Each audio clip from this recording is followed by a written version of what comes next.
by. So it's a very good read. It's great, great book, and it's been well written. Yes. Not being Jungian, the sisters have many questions to put to us about why Mother was drawn to Jung and how important that might have been in her recovery. Pamela's presentation will go for about an hour, and then we'll have a short break of supper and a cup of tea and resume the discussion and questions. Note that we'll be recording this event for later reference, and if you're on Zoom, please remain muted while Pamela is speaking. Use Zoom chat for comments, and we'll open up later for discussions. Thank you, Pamela. Thank you. It's actually Pamela and Meredith. And Meredith together, sorry. They're both ladies together.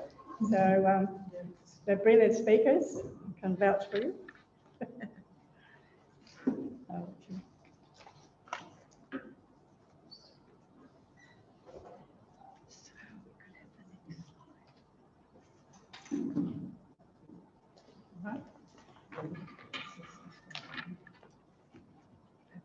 Next slide. Oh.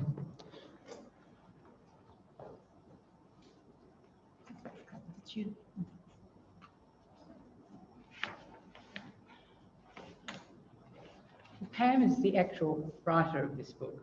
I just helped her with the research And a lot more. and gave her comments as we went along. Thank you for allowing us to join with you to discuss our book tonight, Persons of Interest, or at least discuss those aspects of the book that you might have an interest in. And I too, and Pam, would like to acknowledge that we are on Ngunnawal country and pay our respects to the traditional custodians, to embrace their culture and respect their contribution that they make to the life of Canberra and its surrounds. It was our suggestion that we talked with you. You didn't invite us, we suggested it, because it's something we thought our mother, Cecily Parker, would have liked us to share with you. We describe in the book an intimate account of our parents, in parts quite confronting, combining Cecily's deeply personal and psychological life story with that of our less introspective, as you heard, father, who had lived a much more vocal public life, as you'll hear. But it's about Cecily that we really want to talk about this evening. And by way of background, we're doing a tandem here. Pam will fill you in a bit about our dad, to whom Cecily was married while we were growing up. Thanks, Meredith. Our dad, John, was a young and controversial head of the Department of External Affairs from 1947 until 1951, mostly under Labor governments, but also for a short time under Menzies Liberal government. Students of history will be familiar with Dr. H.V. Evatt and John's influence on the direction of Australia's Cold War foreign policy. John in particular pushed for the closest possible relations with nations emerging from decolonisation of the Dutch and English, such as Nehru's India and Sukarno's Indonesia, rather than clinging alignment with the USA and Britain. Multifaceted, I've called him, and versatile, our father was also mission-driven to make the world a more peaceful place. After he left the public service in 1951, he earned a living as a farmer, an entrepreneur, and an academic. He ultimately became, in his later years, best known for his work in the UK and the USA in international and domestic conflict resolution and analysis. Our book has some very entertaining stories about John's innovative farming, about a radical bookshop that he ran in the late 50s and early 60s, in which he sold records as well and electrical equipment and three-wheeler cars, Messerschmitt. And he also had a specially fitted out old Canberra bus containing books and records and magazines and electrical equipment, but all the literature in European languages, so that immigrant workers on the Snowy Mountains hydroelectric scheme would have something to do in those cold, bleak winter nights. And on top of all that, he helped a musician and playwright to get his musical stage shows throughout Australia, up on the stage and ultimately overseas. So these slides that you've just seen, of the farming, the wool bales, bookshop and the Messersmith and the music sheets, just are there to show the diversity and partly what our mum had to adjust to. But it is Cecily's story that is likely to be more interest to you as Jungians. And so by way of outline for our talk, I'll just go through what we plan to do tonight. We'd like to, and Meredith will do this, start by explaining Cecily's connection, which Jan has currently done, to the Jung Society. Then we'll tell you briefly why we wrote a book to include our mother's deeply personal story. That was a book originally designed by me anyway, about our father and as a controversial public figure mid-last century. We'll then move on to Cecily's story, how she found Jung, who became a turning point in her life, how his teachings allowed her to come out of the shadows of her husband, who she loved and supported all her life, but with whom she found very difficult to live. And along the way, we'll raise the questions that we would like you to reflect on and discuss with us. So Meredith, I'll hand over to you about Cecily. So it was in March 1984 that Cecily joined a group of 15 people who met at Blackfriars Priory with the intent of setting up the Jung Society. And in April, that's what happened. And it was the inaugural meeting took place in April 1984, as I understand from your newsletters. In June that year, she gave its first public lecture, speaking on the essence of Jung's psychology. And she believed that she gained great sustenance from the local Jung Society that she was so closely involved with. And over the years gave many lectures and ran many workshops. One workshop, for example, was on active imagination, where she asked people participating to bring crayons and drawing paper to help them better understand the work and principles of Jung. She was, as you've heard from Janine, the first life member of the Society in 1987 that was recognised for her contribution to the founding and running of it. At the end of that year, she and her husband, Robert, you'll learn that Cecily had a second marriage to Robert Parker, who was our father's best friend, by the way, and hosted the Jungian Society Christmas party. Psychologist Carol Rolls wrote in the Society's next newsletter, I quote, that it was a soiree filled with such excellence that its reputation deserves to be spread to the four corners. End of quote. I think this indicates to you how important the Jung Society was to Cecily. From your archives, we note that in autumn 2003, the Society's library was lost in a firestorm when a member's garage burnt down, in which most of the books had been stored. But the president at the time found 2 donated boxes from Cecily under the president's desk, and so they became what was called the seedbed of another library. And later on, Cecily donated what books she did have on Jung to the Society. Cecily's last Jung Society newsletter, Found it today. that is autumn 2007. That's the autumn 2007 edition. You have it for the library. In the spring edition, the president noted Cecily's death, and Bale, Cecily Parker, appeared on page 8. Now, Pam, why did we write this book? And why did we write about both our parents and not just one? Thank you. Jeff, there's another photo of Cecily and Robert a bit later on too. Thank you. why we wrote about both our parents, my intention was actually to write about our dad, better known than our mum, because I saw the need for someone to defend his reputation in the light of some malicious and erroneous things that were written about him after he died in 2010, 50 years after he'd been head of external affairs. I wanted to put the record straight.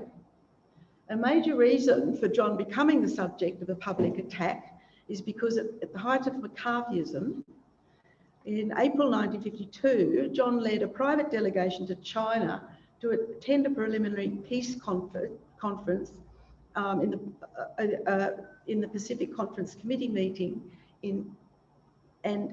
but at that stage, of course, Mao Zedong had already come to power in China, and the attendance of John and his team at a conference in Communist China and the public reports they sent back home caused quite an uproar in Australia. Also, John's arguing for Australia to recognise Communist China was a factor in this. Certainly, these facts caused ASIO to be interested in him, and they intensified their surveillance of him and our family and caused public suspicion about him to linger on for half a century. The recent attack surfaced, in fact, before John died, when in 2006, former Prime Minister, then Prime Minister Howard, I think, attacked him, assuming he was dead, to condemn him as a philo-communist with Chinese sympathies. And Dad wasn't dead. He was pretty old and rebutted it, but he warned us that after he died, there'd be more trouble to come. And there was. In 2011 and 12, speculative stories surfaced that during John's short public service career in the 40s and 50s, he might have been, would you believe it, a Soviet spy. I publicly responded to these allegations by newspaper articles and public talks, and the whole issue was put to bed by David Horner's official history of ASIO, acknowledging that John was no communist and certainly not a spy. John, in fact, was the son of a high-profile Methodist minister whose mission it was and became John's to make the world a better and more peaceful place. Meredith urged then that I include Cecily in the book. So important in our lives and the lives of many others too. I couldn't see how a publisher would be interested in her story. It was about John that people wanted to know the truth. Meredith was National Library of Australia's appointed interviewer for an oral history of Cecily. And from this and a wealth of Cecily's writings and letters, Meredith knew that we had some very rich resources to allow us to gain a deep insight into our mother, who we both believed was an exceptional, though introverted woman. I did agree because the Australian National University's National Centre of Biography Director, Melanie Nolan, was interested in the story of our parents and told me that she was sick of biographies of men that ignored their relationships with their wives and with other people who might have had influences on them. And she was very keen to see the story we'd written up and that Cecily be part of it. And that she suggested that the story be about the lives and times of the times and relationships. When the publisher ANU Press took the book on, they urged, however, that as the defence of my father was already in the public arena, the book shouldn't be about that. Instead, as context for the story of the relationships and the lives of these people, I should deal with the harm done to my father's reputation and my very defensive anger over it up front in a prologue in the book, and then move on for the more interesting story. And so the story became one of our parents and their relationship with each other and with others. So Meredith, what did we learn that we didn't know from researching and writing Cecily's story? Yes, we knew so much more about our father, as did the public know about him, than we knew about our mother. and we re-met her in the course of our research. She was not as confident or as self-assured as we thought she was. She believed that the origin of her feeling different and constantly misunderstood was her relationship difficulties with her mother. She tells a story of being a very happy child until her sister was born 2 years younger. So when Cecily was 2 years old, she says the whole world changed. From that point on, her relationship with her mother was different, with a perceived loss of her mother's doting attention. She never recovered from that. She had lost her early paradise life, that's what she believed and kept saying. You can have the next slide just to show. Yeah, that's the one. Thanks. So there's Cecily in the middle, and just Eleanor on this right-hand side came along. So in 1988, she wrote a poem called The Witch Mother. So I'll read you what she wrote many, many poems. Some of them were published in the Canberra Times. We've got books of her poems as well as her other notes. And we made a book of her poems too. We made a book for our family. The Witch Mother, she wrote in 1988. The Witch Mother scratches my skin, enters, takes up residence, skates around my innards and screams from inside me. Helpless I suffer, restless I stagger from one place to another. That says a lot. It was also from a very young age that Cecily did feel that she was different and not understood. And this came to the fore when she was travelling with Judith Wright, who's a well-known writer and Australian poet. They went overseas together after they finished university, and Cecily felt timid in her company, envious of how adventurous Judith was, with an adventurous spirit. And Cecily felt that they weren't really compatible travellers, but that's not how Judith saw it at all. And Judith wrote in her memoir many favourable things about her mother. She held our mother in very high regard. So there's a bit of a dilemma, anomaly there, it would appear, the perception that Cecily had of herself in the eyes of others, which didn't tally. We can have the next two slides and show her. She looks confident there, doesn't she? What about the next one? Yes, there's another slide.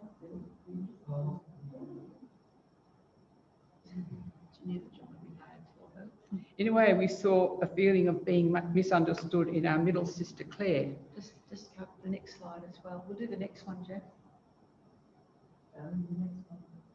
That's the mother muddling through. Yeah. Is that the one you want? Yes. Yeah. That's right. Then there's one of Claire next when you're ready. So in a way, we saw a feeling of her being misunderstood. We saw that also in our middle sister Claire, who unfortunately died far too early in 1958. Interestingly, and Not 58. sorry, 1988. Yeah. Sorry, that's my typo, I think. 1998. Sorry, 1998. She was 55. Interestingly, and not easy to explain, although Claire and Cecily were very similar in many ways, Cecily did not feel reconciled with Claire before Claire died at the age of 55. So sorry, what was that last bit I missed that Cecily didn't? she didn't feel reconciled Oh, okay. with Claire. So then again, there's a bit of an anomaly there in terms of, As she did with her mum. yeah.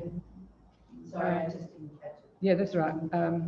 But the fact that she felt she wasn't reconciled with Claire, they were similar in many ways. They both felt misunderstood. But Claire, on her deathbed, felt quite reconciled with us all, and she made sure that we were all in that position. So, how did Cecily find Jung? Yes, the story is related in chapter 20 of our book about Cecily's life-changing encounter. Janine mentioned this. But first, just some context. In early 1950, we moved from our gracious home, which is Melrose Valley, Tuggeranong. Some of you might know it, a small property, a small farm, beautiful house that Dad played around a bit as farmer as he commuted to and from the Department of Foreign Affairs. We moved from there to a bigger property for Dad to farm. Cecily adjusted well to living in a rundown shack on this property, which was at Witangara, which is now the district of Witangara. It's now the suburbs, that farm was the suburbs of Holton, what is now Holton Higgins, actually. We were all happy, the farm was terrific, and Dad had taken leave from the department to farm and write a book, the definitive book on what Australia's foreign policy ought to be. But in early 1951, when his extended leave ended, the Menzies government appointed him as High Commissioner to Ceylon, that's now Sri Lanka.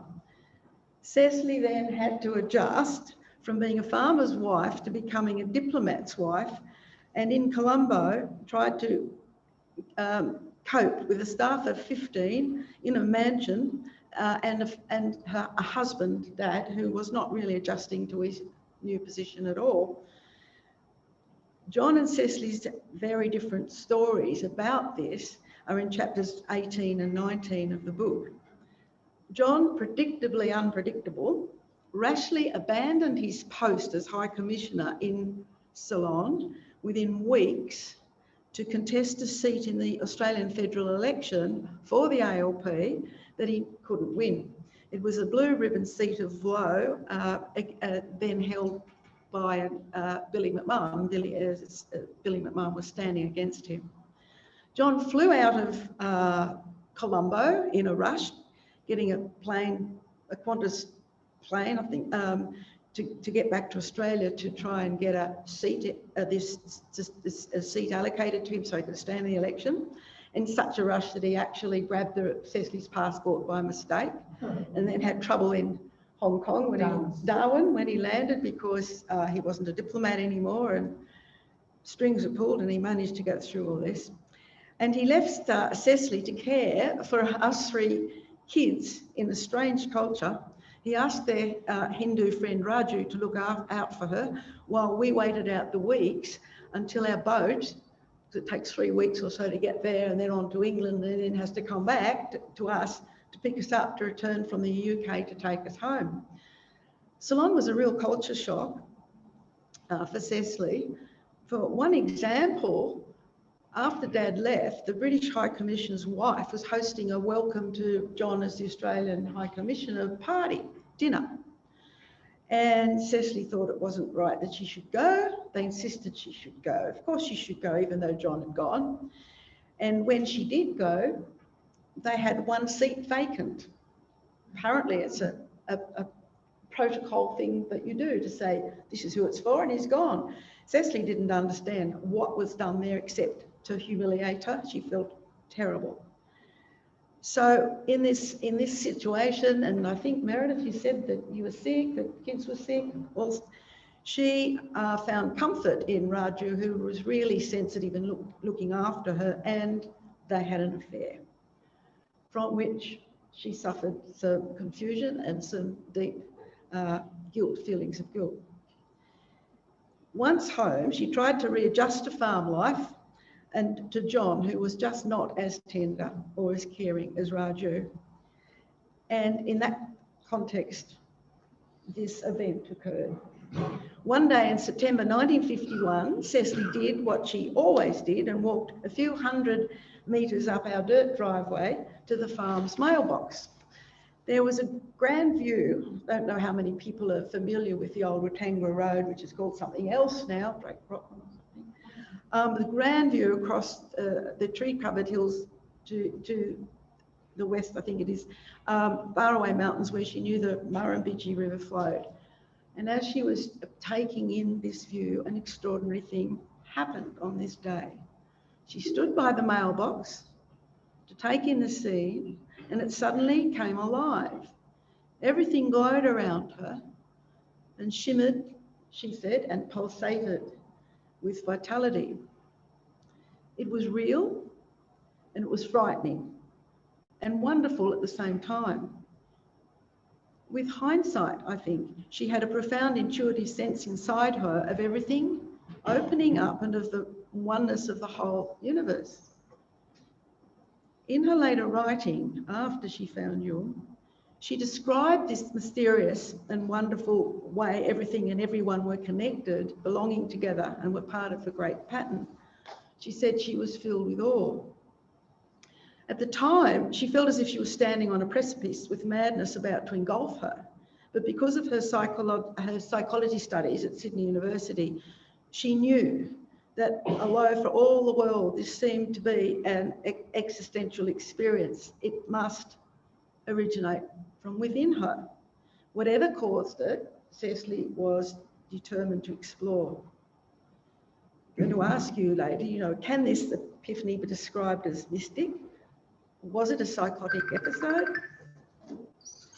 The nature of this experience is something we certainly would like to discuss with you. To stop herself from going mad, she read widely in an attempt to find more about what she had experienced.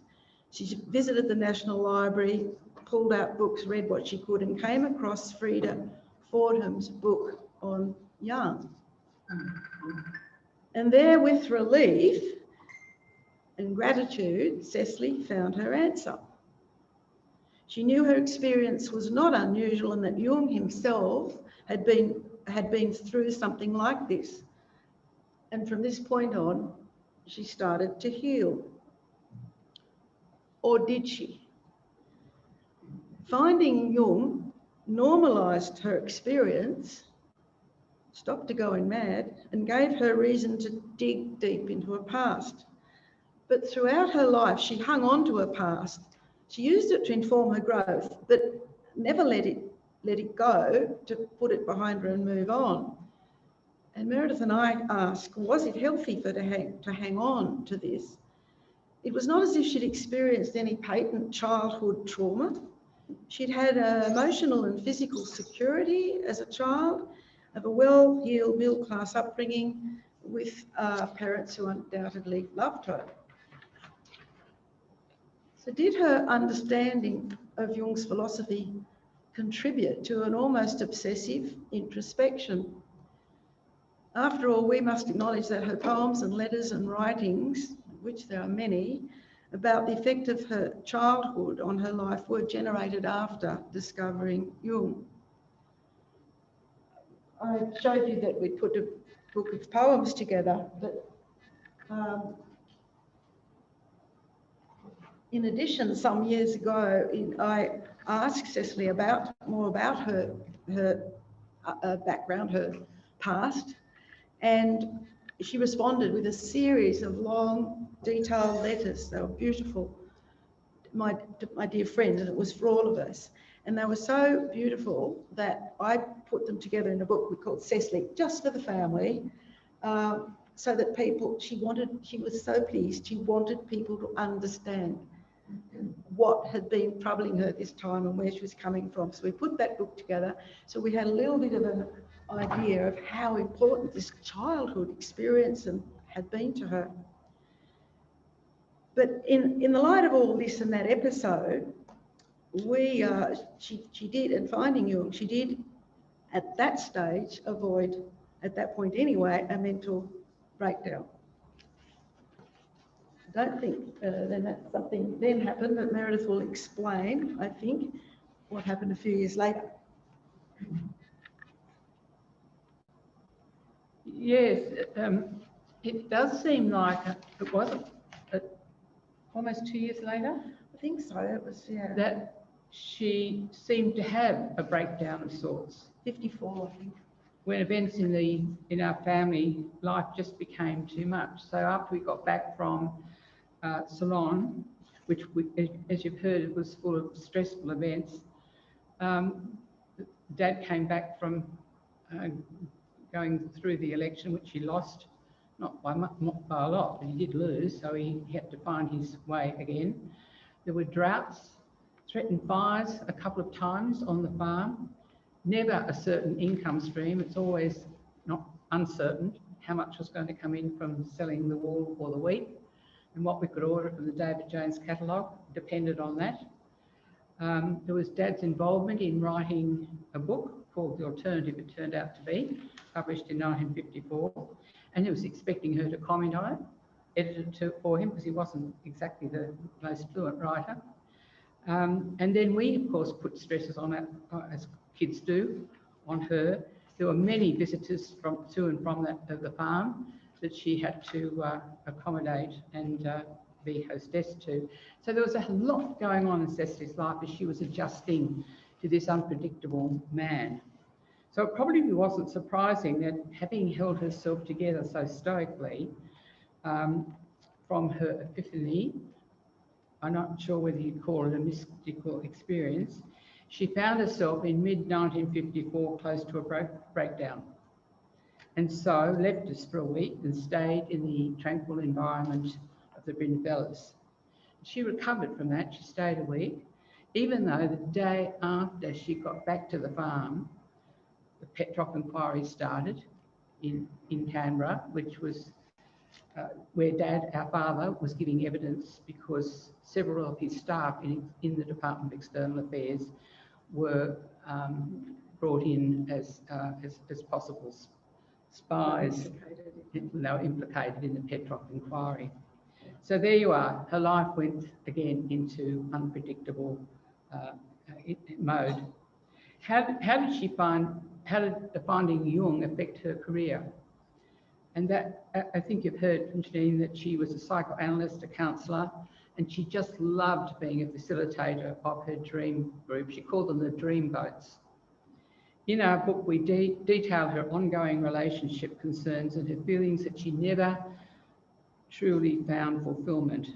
We question why her fulfilment seemed to depend on satisfaction with a partner in a marital relationship, contrary to everything she said to us and her clients about self-fulfilment. To the extent that she felt she never quite found total fulfilment, she used her best endeavours in her counselling career to assist others to find themselves and fulfil their own lives. And in the book, we do give, without names of course, some experiences of people who I interviewed that had been counselled by Cecily, and they tell amazing stories of how she assisted them to turn their lives around. We also interviewed some of her dream boats to find out how that dream group worked. And these were free.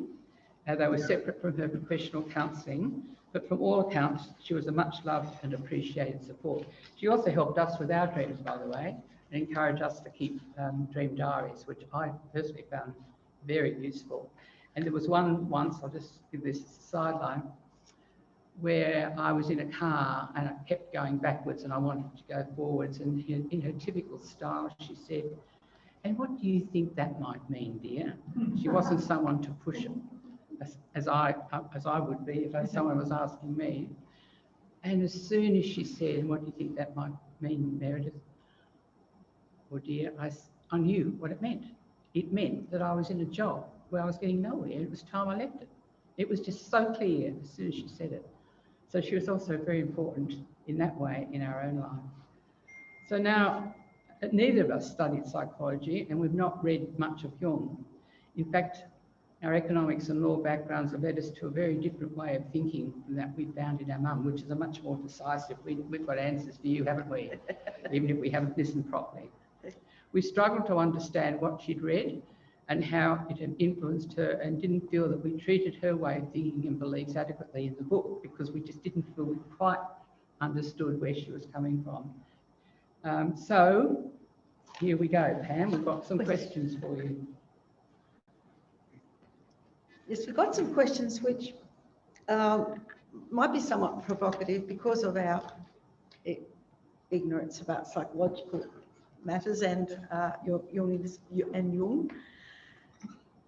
When Cecily had that life-changing experience on that September day, 1951, was I wrong in describing it as a psychotic episode in the book? Some critiques have said I got that wrong, although I think she did use the term herself once. Or was this a mystical experience? And what does that mean? we'd like to know too, how common is it for people to have these experiences, not the same, but that's sort of those out-of-body experiences, and does it usually occur without a concurrent psychotic event? Finding Jung stopped Cecily feeling she was going mad, but his teachings did encourage her to dig deep into her past. And was that healthy for her to hang on to her past? Constant references to it in all her writings and journals.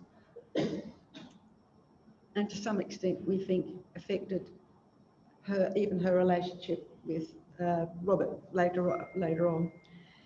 Did Cecily's understanding of Jung's philosophy, therefore, contribute to her almost obsessive introspection? You might think we're making assumptions about that obsessiveness, but it's the volume and the amount and the insistence of her, and we've seen how much she insisted that both husbands ought to understand. So we do call it a bit obsessive. But finding Jung also allowed Cecily to find her own role in life separate from that of John. John loved having disciples, he said so. And by the way, Cecily originally saw her way of making the world a better place was to support John in his mission. We ask, did Cecily become a disciple of Jung, a bit provocative, as a substitute for John? What was heartening for us going through of all this is that in their senior years, it became a full circle. Cecily did find her equal place with John. You can see that John really held her in awe, and Cecily became the undoubted matriarch of the family, the centrepiece of the family. The last slide I put there because it's right at the end of our book was a poem that Cecily was published by the Canberra Times in 1995. And after she died, we just thought it was apt to put that in the book. I sit and watch through slatted blinds, a frail picture of the night go past. Thin grey tissue paper pretending to be the world. We're flat, the air we're creased, illusion of the nearby landscape. Crumples, darker are trees and bushes. Little holes make do for stars. Now and then the paper burns in station lights, then reappears, the train speeds on. Thank you. We're going to throw it across to you guys now. So you're going to go on to another block, and then we have a break. Oh, we can, no, we can have some questions now and have break and then some more discussion, whatever. Yeah. Can I jump in and comment on one of those questions you asked? Yes. Yeah. About have to help. mystical, what you call mystical experience. Yes. And I don't know a lot about, I've read a bit about how mystical experiences are described, but, you know, it was definitely an altered state of consciousness, and people have different experiences where it seems like the mind opens up or whatever, and that has been described as mystical, and I guess it becomes psychotic for some people, you know, that unconscious material sort of swamps consciousness, Right. and people end up, reality shifts and they end up in a false reality, and that's kind of what a psychotic break is. Yes. But the experience she had does sound sort of like what a mystic would have, where there's this sense of oneness, or, you know, Yes. like it's described as awe and ineffable, and you know, that's and yes, it can be terrifying because it's so overpowering, but it's also a wonderful thing for her to have experienced, and in the sense of how common is that. When you talk about experiences of the sacred, you know, they can be very ordinary, and we all have them, or they can be very big, and maybe some people have experiences like she had. Some people may have other, like most people who are drawn to Jung, the Jung Society, have some kind of psychic experience that they can't explain. Right. That's not kind of a normal experience, and that's what leads them to look towards. So it's a privilege to have experienced this, do you say? Do you feel privileged? I think so. I mean, she obviously held it together. You know, she wasn't psychotic. You know, she wasn't. No, And also, it seems an assumption, like, you know, it seems like you think it's bad that she became very introverted and obsessive, but I guess in a Jungian sense, it was that introspection that led her, and that kind of focusing on her developmental experiences that led her to get an understanding of herself, which led her to help her clients and to be that strong matriarch that she turned out to be. So, you know, that like for her or for a Jungian, the idea is that inner journey is very important. So it's not that external world so much. It is that inner, and they have to be balanced. You know, you can't just have one without the other. have to function. Yeah. Yeah, but it sounds like she just had a strong inner process, a really strong inner process that allowed her to have a strong understanding of herself. And this may have been, you know, precipitated by this experience of oneness that she had. And it all sounds, you know, really like It was her salvation in many ways. That experience was her salvation. It was just her path. Mm. Mm. It was her path, and it was a rich inner path, and that's something beautiful. Yeah. So that I understand what you said. You put it very, very clearly. Mm. And she also had a very positive external front. You know, if you met her, you'd know that she's a strong person. Mm. Yes, but that's the sense that you would get. And she came across almost like an extrovert in some settings, which we know she wasn't, of course. But what I wonder is why then did she always want to be, feels that people didn't understand her? She was expected an enormous amount, particularly of her second husband, of you just don't understand me. I wish you could understand me. And to the day she died, she felt she wasn't totally understood, and even by us, I guess. So we're not sure, she may have understood herself, but she just didn't, it was the empathy level that wasn't enough that she was getting from those close to her. Yes, and yet contradictions. She was there as our mum, not just when we were kids, but when we were married and when we were getting divorced and when we're this and when we're that. We were there, we trained her, we're always, oh, Mum, this happened to us, you know, what about... But when we did stop to say and mean it, you know, we realised, Meredith was not like this, I was much worse. Claire and I were the worst. When we did stop to say, but how are you and what's going on, she would bat it off. She did not really want to reveal, probably because she thought we wouldn't have the time, we were busy to properly listen, probably that. So it was very misleading because she would ring up a week later and say, Pam, I've been thinking about that matter you raised the other day.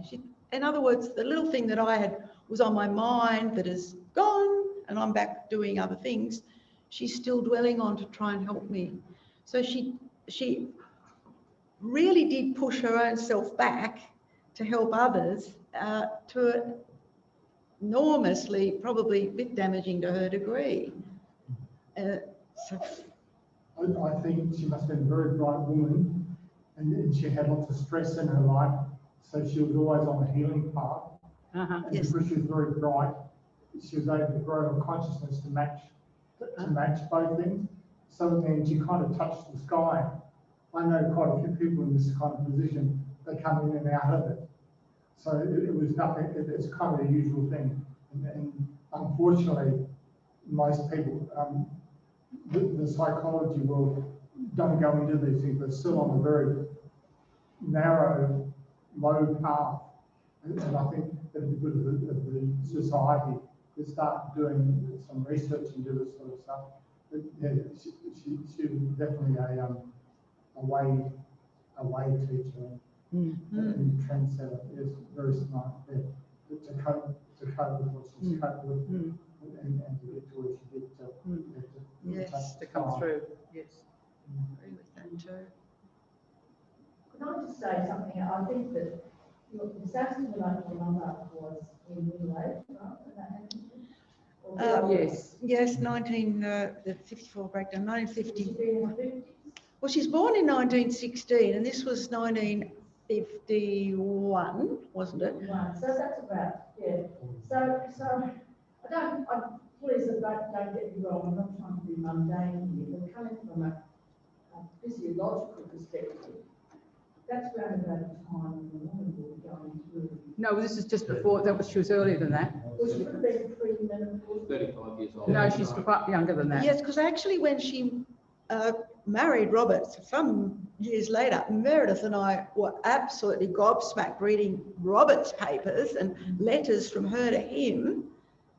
And she's 42 or something. They're talking about having children. So I don't think she had any signs of... No, possibly not, but they didn't know very much, but women can actually experience hormonal changes earlier than. I don't think this was I don't think it was that. Could have been, Okay, but well, I'm not trying to. Yeah. put it No, down, no, but it's a thought, what I yeah. wanted to say was that mystical experiences are quite common in the human race.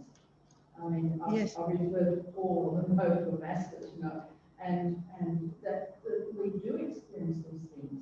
And it could have been a whole turning point for her in her life where she was going in another direction, or she was growing into a new state of transcendence. I would say that what she had was a state of transcendence, a transcendental experience that was very precious, very precious. And of course, nobody around her probably did understand. No. It would understand why they didn't. No, she actually engaged people she really thought would, and one was Grandpa, because he was a Methodist minister of religion, and one was A.D. Hope, was it a poet? And Alex one, Hope.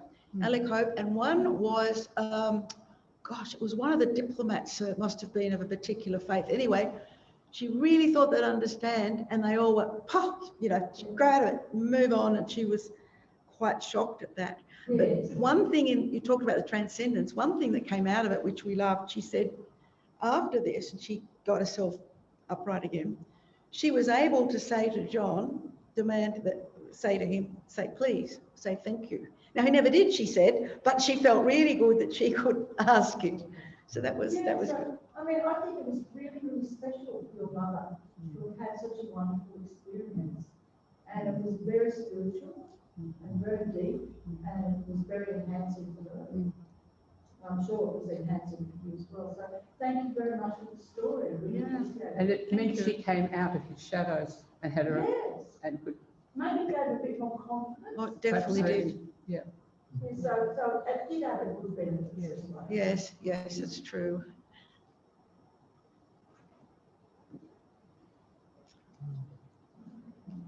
That was very helpful. Thank you for that contribution for us, because I didn't really want to make it all about biology either. No. You ask, is introspection healthy or obsessive? And I think that raises a really interesting question about Jung's place in psychology, because I think one of the themes that he raises is that the contemplative life is something that is neglected in our society, and that our society has something of a pathology of ignoring the inner life. And so, like you raised the example of her father-in-law, the Methodist minister, and it's often been the case that that ministers of religion are taught to present a dogmatic story that doesn't really engage with the contemplative, introspective life of the spirit. And so I think it's actually a really therapeutic element within Carl Jung's work to say that that introspection is something that's really neglected in our society and needs to be encouraged more. But then you go on to the point of dwelling on the past. Yes, that was and it's this sort of rumination and like, for example, construction of blame of parents and that's where, I think it's quite possible that sort of rumination can be quite unhealthy. But yeah, it's an interesting sort of balance that people need to find. Yes, thank you. The introspection itself, we absolutely understand that. She felt akin to certainly the Buddha, is it the Buddha in Ceylon? She really was taken with the are they the Buddhist monks? And then she had a thing about when you filled in census forms in Australia, then you had to say denomination of your religion or none. She was very angry because she wanted to put spiritual, not or religious, but not a denomination. But she was forced to, so guess who she chose to put as the closest for her census was the Quakers, because they sit and contemplate and speak only when asked. So what you say is right. Yeah, when they feel like it. What you say is right. Our concern was this forcing it on others to try and get in her shoes and understand that. That's where we thought was this unhealthy, because it really pushed Robert, her second husband, who tried so hard to the to the limit. But thank you for that. I agree totally with that, even though I'm the practical lawyer, I do understand the value of Christianity has tried to keep all this sort of stuff down so they can control people, and they don't. So it's easy to control people, and nobody wants to develop that much, or they don't want people to develop much. Now, that's right. And why she went to Dad's grandfather, was that he was radical. Yeah. He was very, very different. There is a chapter on him because he was a missionary in Fiji and took over from the missionaries that did exactly that. This is what you'll do. We'll civilise the natives, da-di-da-di-da. And he, and this is where our dad's thinking comes from, always looked at sort of what their needs really were. Their physical needs, their housing, their food, their other things, their sustenance, as well as their spiritual development. And to the point, and there's a great anecdote, if anybody eyes don't glaze over that chapter, he followed the path of a predecessor, not his predecessor, but a couple before him, because his predecessor, or the predecessor, was some years earlier, was chopped up and eaten, cannibalised by the natives. And he followed the path and gives a story and wrote about how he sat with the very people that ate the missionary and using the same knives and forks and plates, and these people said that actually pork tastes a lot better than flesh. Now, that's the difference. So my mother trusted him because he was very much a person that looked at the inner health of people and their real needs and their human needs. And I have made a comment in the book that if you read the writings of the father and read the writings of the son, apart from the religiosity in one, there's very little difference. Their work is to find sources and causes and these human needs. missionaries, being with these native people, they would have picked up a spirituality from them too, Yes. which they used to sort of mix them all Yes. together Yes. to come up with their own thing. Yeah, missionaries would have picked up some knowledge Very much from them so, as well. yeah. I think so. Do you want to take a break? So we'd like to have a break in one for about 10 to 15 minutes, see how we are. talking. We won't. Are they ready? Yeah. More discussion, more questions? I think I vaguely remember Cecily coming in because we used to go to the Jung Society group that met in the Italian club. Yeah. And I think she used to do some meetings, like present. She did. And I remember talking with her about her work. And she loved working with children as well. I remember her talking to me about that because she knew that I was a teacher, and so she was talking about her work with children. Actually, Because she did some yeah, at school. yeah, I remember that. No, So we'd love to. I was going to say, I was just going to say that, you know, we talked about buying a book. You don't need to buy a book. The ANU Press have got this business model where basically it's an online book. And they make it available free of charge to 43 countries in the world, and you can go on the ANU Press site and Download whatever chapter you want. or download the whole lot easily. It's a click, and you can put it on your iPad or whatever. It comes up and they've got chapters and whatever, so you can then press whatever chapter you like. It's still better to have the book. Yes, yes, I like it. Well, there's a book there if you want, and we get a discount, therefore we're giving back a discount back to you. For ANU Press, I mean, their printer in Adelaide sold out to somebody, and they are temporarily without a printer.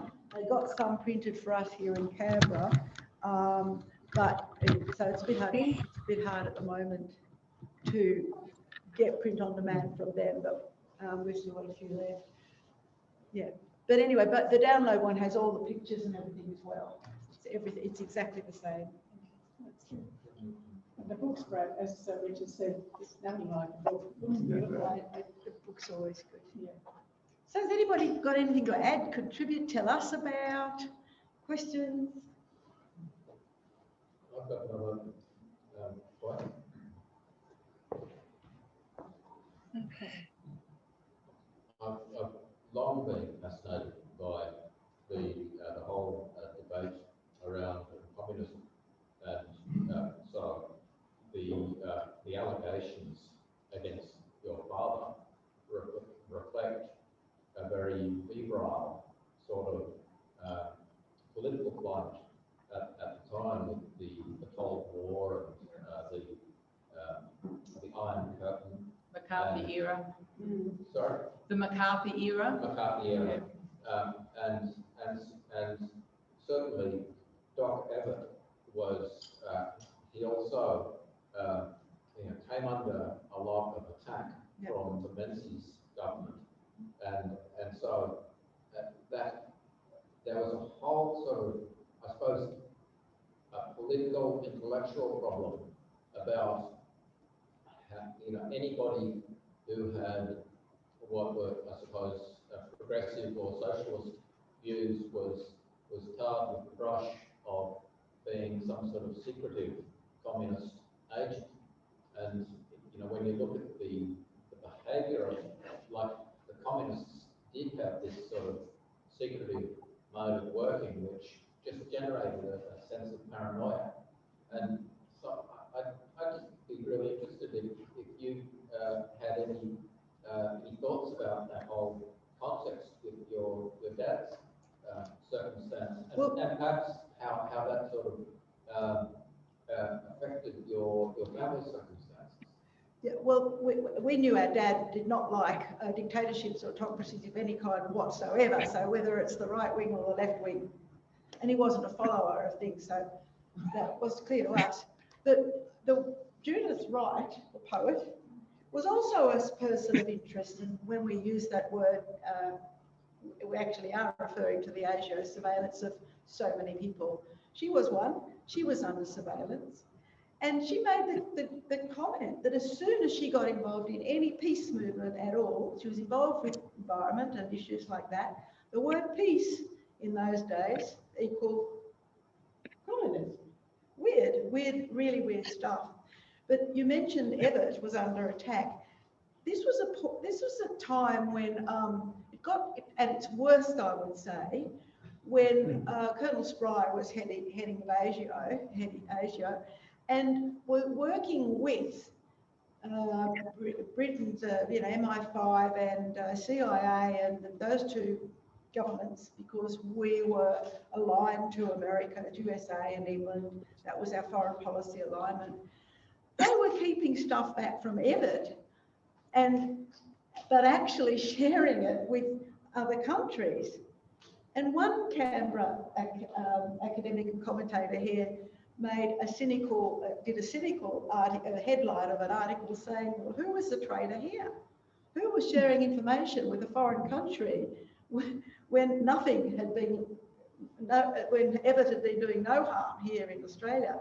It got silly. I mean, so that's our take on it, is that while John and Evatt were looking at better engaging with Southeast Asian countries, supporting the independence movements, because that would support the establishment of democratic governments and therefore bring economic stability and get rid of the hardship and the oppression that the colonial governments, particularly the Dutch and the English, were putting them under. My father's view was the better we engage and support these countries to establish democratic rule and get economic stability and autonomy, the less likely the communists will come in and move in. Communists will take advantage of downtrodden, unhappy, restless people. So that's why he was misunderstood. He was not being a traitor because he didn't support the colonial powers. Therefore, if you're a traitor, you're an enemy. You're an enemy. If you're an enemy, you must be communist. It was the reverse. He was trying to deter the communist movement into Southeast Asia. Different philosophy, different ways of going about it. He was looking at their needs. They needed to be treated properly. They needed to have autonomy. They needed to have economic stability if their countries were to deter communist movements. So, but we are still aligned. But in my view, we've been affected by our dad's views, I suppose, far too heavily with the USA and the UK, but the USA particularly with now, which gives me the shivers every time the USA talk about taking action in Taiwan or anywhere in our region. And when you talk about your mother having an introspective personality, like when you look at the history of US engagement with Asia, you could argue that a bit more introspection and analysis could have led to better policies in countries like Vietnam and more recently Iraq and Afghanistan. So the book that Dad wrote in 1954 called The Alternative was really about Australia engaging with non-aligned countries in Asia and supporting their independence from colonial powers. And it was because it was that theme, as distinct from supporting the UK and the US in their colonial pursuits, that he came under attack. So much so that ASIO got interested in that book and quoted it as a reason why Dad shouldn't have access to certain secret files. Yeah, we did lots of ASIO research for this book. It was the dust cover of the book they took objection to. Yeah, and that's right. Okay. Just wondering, when your mother had that mystical experience near the letterbox, do you know that?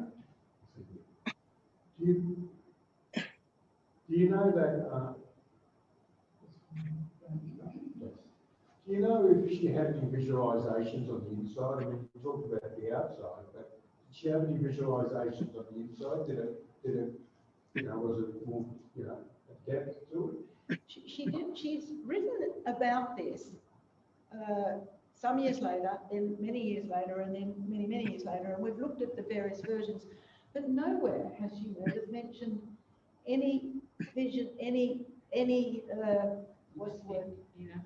Yeah, any inner visions. It was totally out there. The shimmering, the movement, the world was different. But she did say, I think retrospectively, that maybe at the time she just felt that feeling of connectiveness. It was more the body Yes, than a mind. connecting to a whole. I've just read a tiny bit on this recently, not much, but they talk about that kind of mystical thing. There's immanence and transcendence. And one of them is where you sense yourself in relationship with God. And another one is kind of where you are God. So Meister Eckhart kind of talked about, you know, he and God were one. So that sense of oneness or wholeness, like those mystical experiences, you know, which are like I said, conscious states, you know, altered states of consciousness, and our consciousness alters when we're dreaming, and you know, when we're awake, and when we're under anesthetics, or when we're on LSD, you know, so our consciousness can change because of the contents of what we're conscious of, or because of our attention, or our experience of self or time. These different ways that consciousness varies, and you know, if you're going to be like a scientist or reductive, you say, okay, there's part of the brain that's causing that. So some scientists will say certain epileptics get this experience of oneness, and there's like a God spot in the temporal lobe where, you know, when that's activated, people seem to have this experience. But if you don't take that reductive view, which you don't have to, you say these are kind of these spontaneous mystical experiences that the mystics have that are brought on maybe by modifying their diet or whatever, or just, you know, stress or, but yeah, I think they can be experienced, you know, this, like I said, I think it's understood there's this immanence and transcendence of the relationship to the oneness. Thinking about it, because you mentioned, you know, probably most of us had that experience after coming from an anaesthetic or whatever, being out of your body or whatever. But thinking about it, Cecily's experience, I don't think was short like that. I should go back and have a look at this. I think she said it went on for some, on and off, for some days, and then later, I think that's why she wrote about and wrote about and wrote about it. I don't think it was like Ken, I know, and me, and we've all had these experiences of what we think is an out-of-body experience, overtired or coming out of anaesthetic or something, you actually see a vision of all of that. And I've always accepted that possibility, but they're quite short-lived. We were talking about this today. I think Cecily's went on for a while. Not for long. I mean, maybe a few days or a week or so, but not that much longer. So it wasn't like a 3-minute wonder. Or it wasn't a recurrent thing either. It wasn't happening every few months or. Yeah, but you know, someone who goes into a psychotic episode, that may last for weeks. Yes, you know, yes, it's an altered state where reality is. Yes.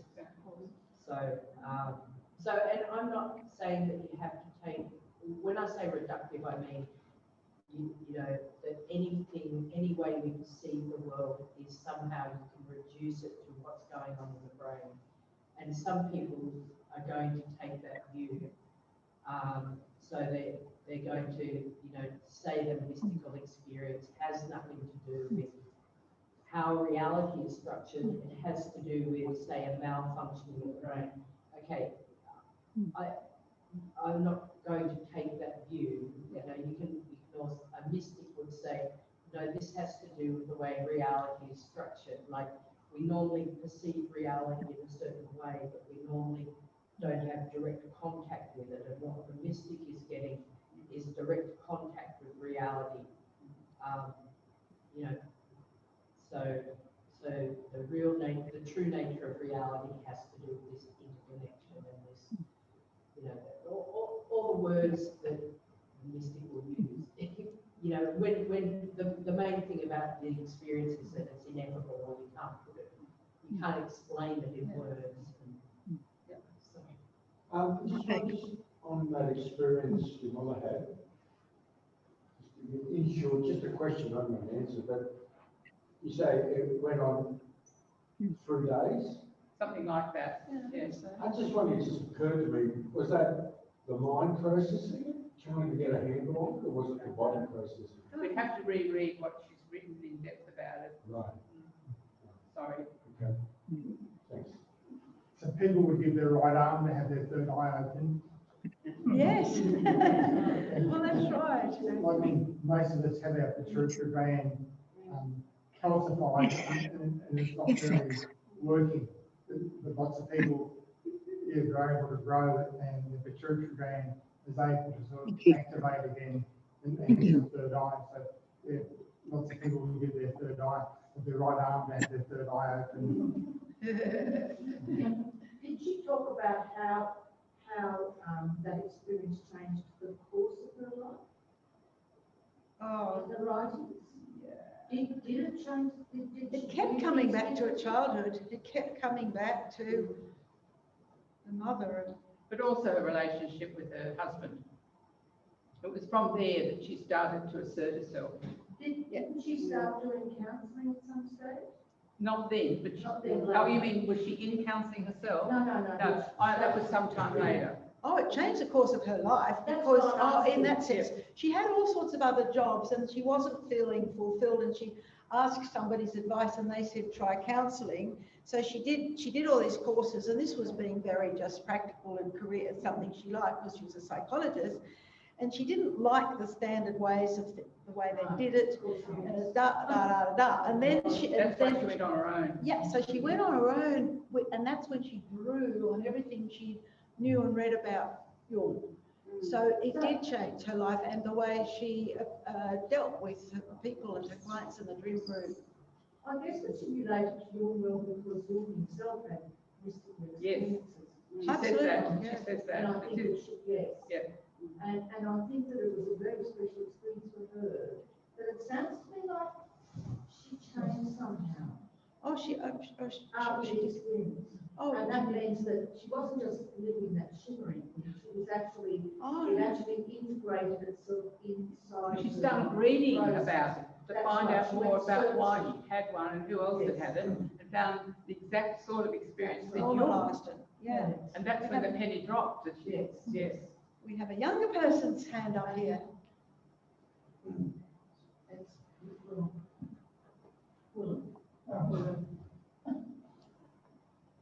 Sorry, I wasn't there because I missed the beginning of That's the right. talk. But I was just wondering, there's a quote from Joseph Campbell that goes along the lines of, all right, so the difference between, he uses the word psychological crack up and a mystic is the mystic swims in the water and crack up drowns it. And I was wondering, The mystic swims in the water and so the difference between a psychological crack up yeah, and a mystic is the mystic swims in the water, the crack up can drown it. Okay. Oh, good one. I like that. That does make That's a sense. good one. That's very good, yeah. Do you have a question? Well, I'll share with you, I had a drowning experience. It's written up in the book. In those days, they treated it with medication or some kind of, I was locked in a cell for a week. Again, download these. So it's in the book, so it's not, I'm not giving you anything. You're saying you had a drowning experience, you had a near-death experience. But to other people, it felt like it was a near-death experience. No, the crack up, as you would put it. I just had a supplementary question about the mystical experience part of the life. Maybe it must have been when you were teenagers or younger at that time? 1951, I was born in 46, so I was 5. Oh, I was going to ask, did you maybe did either of you observe anything going on with your mother out there? Nothing. You were, When she went to Brindabella. yeah, that was 3 years later. So Meredith had her, when she went to Brindabella in 54, and you were born in 41. Yeah, So, I was just a teenager then. yeah, hang on. Anyway, you were having your birthday. The day she came back was her 13. birthday, 13. So were you aware? What? A little bit, yes. Yes. And my father used to talk about how she talked mumbo jumbo. Oh, Did you God. It's mumbo jumbo. He did a very good job at making me not appreciate my mother until I left home. In a sense, I mean, he didn't quite do it deliberately. No, he didn't divide her and rule her up. Anything she said was slightly on the psychological side, he just called it mumbo jumbo. Not nice, eh? Okay. Yeah, I didn't get that. I didn't have that sort of experience. But he can find it in you. That's the trouble. You're the oldest son. He can find it in you. Let's just close these for a moment. Well, thank you so much for your interest in all this. It's a real privilege for us to. Yeah, I hope we shared some of Cecily with you. She's better understood as a. She would have just loved to know we were doing this. She'd be very happy. You can violence up here, as we keep on saying. The link to the AU Press download copy is on the website. I'd like to give you something that's naughty. Oh, we love naughty. We'll share it. Yeah. Thank you. We do love naughty, don't we? And just something to just put away. What We is it? do that as Oh, well. thank you. Thank you. You understand that you don't want to send the money. The money we receive and we are now giving back and donating it together with a little things for your library if you Yeah, want. thank you very much. Thank you. And that's wonderful having you tonight. Enjoy it. And we feel that Cecily's spirits come within us. That's right. And, so that's lovely, because I vaguely, as I said, I vaguely remember meeting her when she was quite elderly, when I was a young man. And we have somebody else in the audience, in one of your members, it's Neto too. And for his Yeah. it's very privileged, yeah. Okay. And her book is worth having a read. It's just a wonderful book that's been well written. Thank you very much. I really enjoyed a lot of the book. Thank you. Finish it. Next month, we have David Oliver coming to talk with us. I think he's talking a little bit about the